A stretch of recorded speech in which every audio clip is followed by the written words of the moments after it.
पिछले 100 सालों से क्रूड ऑयल वर्ल्ड की सबसे इम्पोर्टेंट कमोडिटी बना हुआ है, जिसकी वजह से इसको ब्लैक गोल्ड का नाम भी दिया गया। अगर हम पूरे वर्ल्ड की एक दिन की करंट कंजम्पशन की बात करें तो वो 94 मिलियन बैरल्स पर डे तक पहुंच चुकी है। और अगर हम वर्ल्ड की ग्लोबल जीडीपी में ऑयल का शेयर देखें 3% है, जो कि एक बहुत बड़ी अमाउंट है। हाय फ्रेंड्स, मेरा नाम है Rishabh Gupta and I welcome you to my channel RG talks. आज हम वर्ल्ड ऑयल पॉलिटिक्स के बारे में बात करेंगे।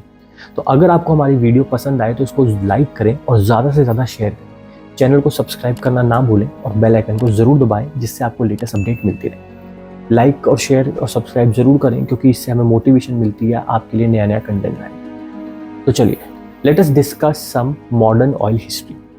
मिड ऑफ 19th सेंचुरी में यूएसए के पेंसिल्वेनिया में सबसे पहले ऑयल मिला और 19th सेंचुरी के एंड तक आते आते यूएसए ने कई रिफाइनरीज लगा ली ऑयल की और वर्ल्ड का लार्जेस्ट प्रोड्यूसर ऑफ ऑयल बन के उभरा। और 20th सेंचुरी के स्टार्टिंग में उसने ऑयल को बेचकर बहुत मुनाफा भी कमाया। पर धीरे धीरे करके चीज़ें बदलने लगी।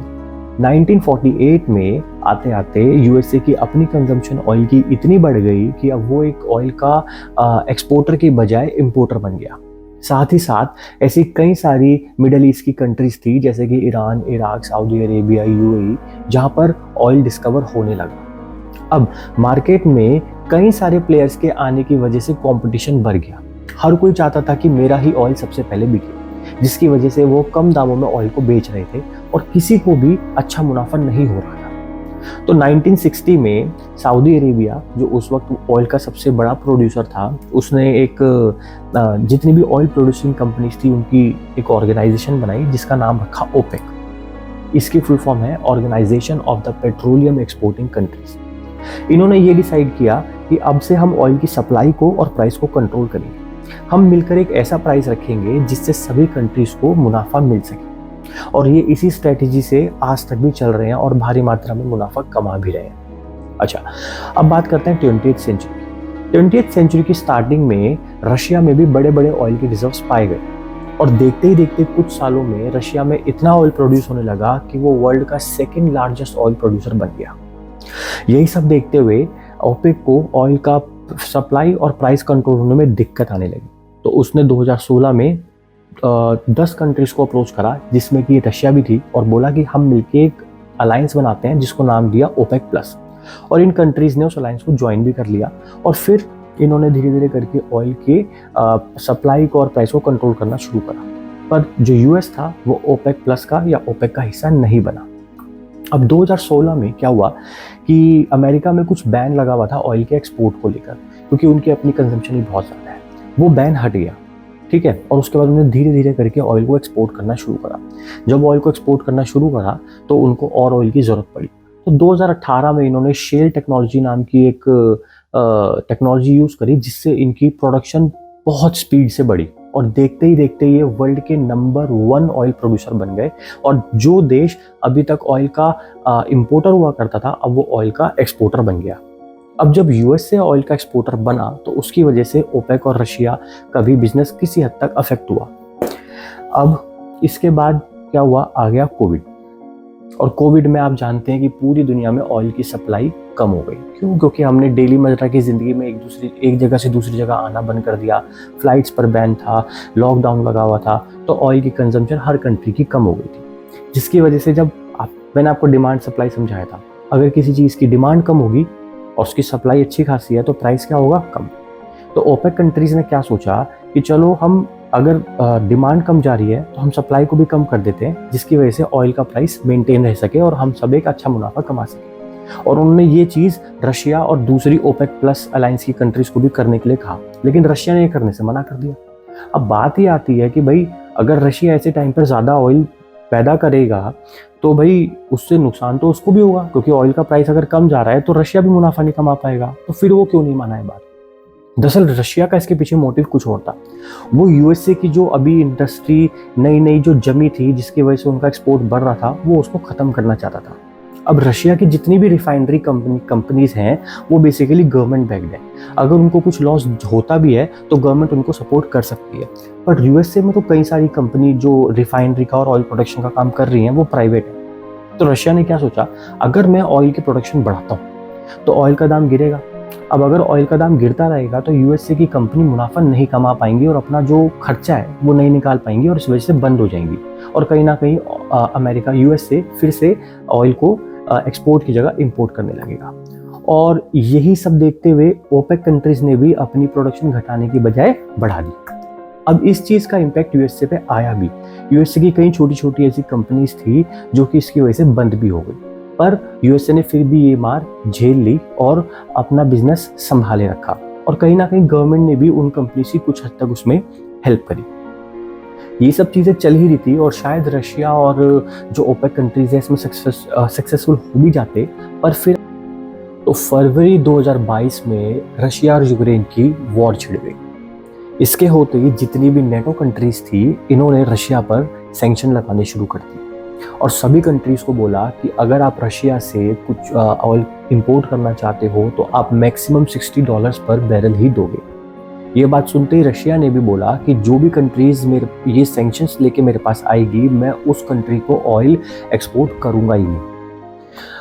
अब सोचने वाली बात ये आती है कि भाई आपने ऐसा क्यों किया। और दूसरी चीज़, अगर आपको रशिया के ऑयल से इतनी प्रॉब्लम ही थी तो आप रशिया से ऑयल खरीदो ही मत, फिर डिस्काउंटेड रेट का क्या फ़ायदा। तो इसके मैं दोनों चीज़ें आपको समझाऊंगा। देखो, वो चाहते थे कि रशिया को ज़्यादा प्रॉफिट ना मिले। क्यों? क्योंकि रशिया की इकोनॉमी भी ऑयल के एक्सपोर्ट पर काफ़ी डिपेंड करती है। अब अगर रशिया को ऑयल से प्रॉपर प्रॉफिट्स नहीं मिलेंगे तो वो अपनी वॉर के खर्चे नहीं निकाल पाएगी, और अगर वॉर के खर्चे नहीं निकलेंगे तो कहीं ना कहीं उसे वॉर से पीछे हटने के चांसेस भी बढ़ सकते हैं। अब दूसरा क्वेश्चन था कि भाई आप रशिया का ऑयल खरीदो ही मत। तो देखो, ये पॉसिबल नहीं है। इसको समझने के लिए आपको पहले एक दो फैक्ट्स चेक करने पड़ेंगे। देखो, पूरे वर्ल्ड में जितना भी ऑयल प्रोड्यूस और एक्सपोर्ट होता है ना, उसका 14.5% शेयर सऊदी अरेबिया के पास है, जो कि अभी भी नंबर 1 पोजीशन होल्ड करता है। और सेकंड पोजीशन पे आता है रशिया, जो कि पूरे वर्ल्ड का 12% शेयर होल्ड करता है। और ये इतना बड़ा शेयर है कि अगर इसको मार्केट से हटा दिया जाए तो आज की डेट में जो आपको क्रूड ऑयल 70, 80, 90 के बीच में मिल रहा है, वो एकदम से उसका प्राइस बढ़ के $300 से $400 प्रति बैरल हो सकता है। अब ये कितना ज़्यादा ड्रास्टिक चेंज है, मैं आपको समझाता हूँ। जब यूरोपियन कंट्रीज़ ने रशिया के ऑयल एंड गैस पर बैन लगाया था, तो वहाँ पर ऑयल का जो प्राइस था, जो वो दूसरी कंट्रीज से इंपोर्ट कर रहे थे, वो $100 पर बैरल से ऊपर चला गया था, जिसकी वजह से वहाँ पर इन्फ्लेशन इतनी बढ़ गई थी कि लोगों को अपने बिजली पानी के बिल भी भरने भारी पड़ गए थे। तो अब आप ये सोचिए कि अगर एक बैरल की कॉस्ट $100 होने से इतना इफेक्ट आता है, तो अगर वही कॉस्ट $300-400 पहुँच गई तो पूरे वर्ल्ड में क्या इफेक्ट आएगा। इसलिए सिंपली आप रशियन ऑयल को अवॉइड नहीं कर सकते थे, इसलिए उस पर प्राइस कैपिंग लगाई गई। तो इसका मतलब तो यह कि अब रशिया मुश्किल में आ जाना चाहिए। पर दोस्तों, यहीं पर एंट्री होती है हमारे भारत की। अब हम डिस्कस करेंगे कि इस सब पॉलिटिक्स के बीच में इंडिया का फायदा हुआ या नुकसान। तो देखिए हुआ क्या। इंडिया ने सभी नेटो और वेस्टर्न कंट्रीज को बोला कि हमारा देश बहुत बड़ा है और हमारी नीड भी बहुत बड़ी है, और हमारे यहाँ पर ऐसे लोग हैं जिनकी, भाई हमारे यहाँ पर जो पर कैपिटा इनकम है वो $2000 है, आपके यहाँ पर 30-30, 40-40 हज़ार डॉलर पर कैपिटा इनकम है। तो भाई मुझे मेरे लोगों को सस्ते में माल देना है, उनकी नीड्स को फुलफिल करना है, और उसके लिए मैं बेस्ट पॉसिबल जो सोर्स है ऑयल का और दूसरी चीज़ों का वो सर्च करूँगा। तो मैं आपके सैंक्शन नहीं मान सकता क्योंकि ये मेरे देश में नहीं। और इंडिया ने रशिया से ऑयल डिस्काउंटेड प्राइस पर खरीदना शुरू कर दिया। अब कितना खरीदा यह मैं आपको बताता हूँ। फरवरी 2022 में हम रशिया से मात्र 45 से 50 हज़ार बैरल एक दिन में मंगाते थे, जो कि हमारी टोटल कंजम्पशन का 0.2% था। और इस रशिया यूक्रेन वॉर के दौरान चलते चलते हम जून 2023 तक रशिया से 22 लाख बैरल पर डे हमने मंगवाना शुरू कर दिया, जो कि हमारी टोटल कंजम्पशन का 42% है। अब इन सब चीज़ों के चलते चलते हमारा जो हम शेयर सऊदी अरेबिया और बाकी गल्फ़ कंट्रीज से मंगवा रहे थे वो घट गया। हम पहले गल्फ़ कंट्रीज से मोर देन 50% ऑयल मंगवाया करते थे। एक टाइम ऐसा भी था कि जब हमारा 90% ऑयल गल्फ़ कंट्रीज से ही आता था, जो कि अब घटते घटते घटते घटते 38% पे आ गया। अब बात आती है कि भाई जब रशिया का ऑयल इतना सस्ता है तो आप सारा ऑयल रशिया से ही ले लो। देखो, पॉलिटिक्स और वर्ल्ड रिलेशन बनाने की वजह से हम ऐसा नहीं कर सकते। अगर हम आज की डेट में सारा ऑयल रशिया से मंगाना शुरू कर देंगे तो जो हमारे जो दूसरी कंट्रीज है जहाँ से हम ऑयल मंगाते थे उनसे हमारे रिलेशन बिगड़ने लगेंगे, जो कि कोई भी देश नहीं चाहेगा। इसलिए इंडिया ने इस चीज़ का बैलेंस बना के रखा। कुछ ऑयल अपने देश हित के लिए रशिया से मंगवाया और कुछ ऑयल बाकी जिन कंट्रीज से मंगवाता था उनसे मंगवाता रहा, जिससे वो लोग भी नाराज ना हो और कहीं ना कहीं इंडिया प्रॉफिट भी कमा सके। तो इस 1.25 साल के पीरियड में इंडिया ने $7 बिलियन से भी ज़्यादा का प्रॉफिट कमाया। प्रॉफिट कहिए या उसको सेविंग कहिए। अब इंडिया ने 3 चीज़ें करी। सबसे पहले इंडिया ने एक्सेस ऑफ अमाउंट में ऑयल का इंपोर्ट करा रशिया से, ठीक है। इससे अपनी नीड्स फुलफिल करी, प्लस जितना एक्स्ट्रा ऑयल था उसको स्टोर करके रखा इमरजेंसी के लिए। तीसरी चीज़, जो और भी बचा हुआ ऑयल था जो इंडिया एक्सेस में मंगवा रहा था, यहाँ की रिफाइनरीज ने उसको जमकर रिफाइन करा, पेट्रोलियम और डीजल बनाया और दूसरे प्रोडक्ट्स बनाए और इसको यूरोपियन कंट्रीज जहाँ पर अब वो रशिया का ऑयल नहीं मंगवा पा रहे थे वहाँ पर एक्सपोर्ट करना शुरू कर दिया। प्लस यूएसए में भी एक्सपोर्ट करना शुरू कर दिया, जिससे इंडियन जो ऑयल कंपनीज हैं उन्होंने बहुत मुनाफा कमाया। तो अल्टीमेटली इस पूरी ऑयल की जो वर्ल्ड पॉलिटिक्स चल रही थी, इससे इंडिया को बहुत प्रॉफिट हुआ और मैं उम्मीद करता हूँ आगे भी इंडिया को इससे प्रॉफिट मिलता रहे। अब इंडिया की पोजीशन क्या है आज की डेट में? इंडिया की पोजीशन धीरे धीरे करके चेंज हो रही है। पहले हम कुछ कंट्रीज पर डिपेंडेंट थे अपनी सप्लाईज के लिए, लेकिन अब इंडिया अपनी नीड्स को और अपने ऑप्शंस को एक्सप्लोर कर रहा है, ठीक है। अलग अलग कंट्रीज से बात कर रहा है। रिसेंटली गायना में नए ऑयल के रिजर्व्स मिले हैं, इंडिया वहाँ पर भी बात कर रहा है कि आप हमें डिस्काउंटेड रेट पर ऑयल दें। प्लस मैक्सिको इंडिया को अब ऑयल सप्लाई बढ़ाने की बात कर रहा है, तो इंडिया वहाँ पर भी बात कर रहा है। और धीरे धीरे करके रशिया एंड दूसरी जो गल्फ़ कंट्रीज़ हैं उनसे भी अब इंडिया डिफरेंट तरीके से बात कर रहे हैं। कैसे? जैसे कि इराक है, यूएई है, इंडिया ने उनसे बात करा, ठीक है हम आपसे ट्रेड तो करना चाहते हैं but let's trade in rupees, क्योंकि इंडिया भी अपने जो फॉरेक्स रिजर्व हैं डॉलर्स के उनको कम नहीं करना चाहता। तो अगर रुपीज़ में ट्रेडिंग शुरू हो जाएगी तो कहीं ना कहीं उससे इंडिया को बेनिफिट मिलेगा।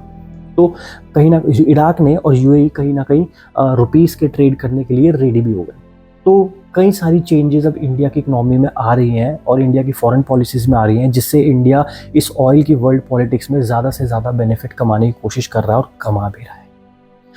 तो ये थी सारी इन्फॉर्मेशन मेरी साइड से फ्रेंड्स। आई होप आपको ये वीडियो पसंद आई हो, ये सारी इन्फॉर्मेशन से आपको कुछ बेनिफिट मिला हो। अगर आपको हमारी वीडियो पसंद आई तो इसको लाइक करें, ज़्यादा से ज़्यादा शेयर करें और हमारे चैनल को सब्सक्राइब करना ना भूलें और बेल आइकन को ज़रूर दबाएं। और जल्द ही हम एक वीडियो बनाएंगे इस चीज़ पर कि इंडिया अपनी ऑयल पे डिपेंडेंसी कम करने के लिए कैसे ग्रीन एनर्जी की तरफ मूव कर रहा है। तो जय हिंद दोस्तों, मिलता हूँ आपको अपनी नेक्स्ट वीडियो में।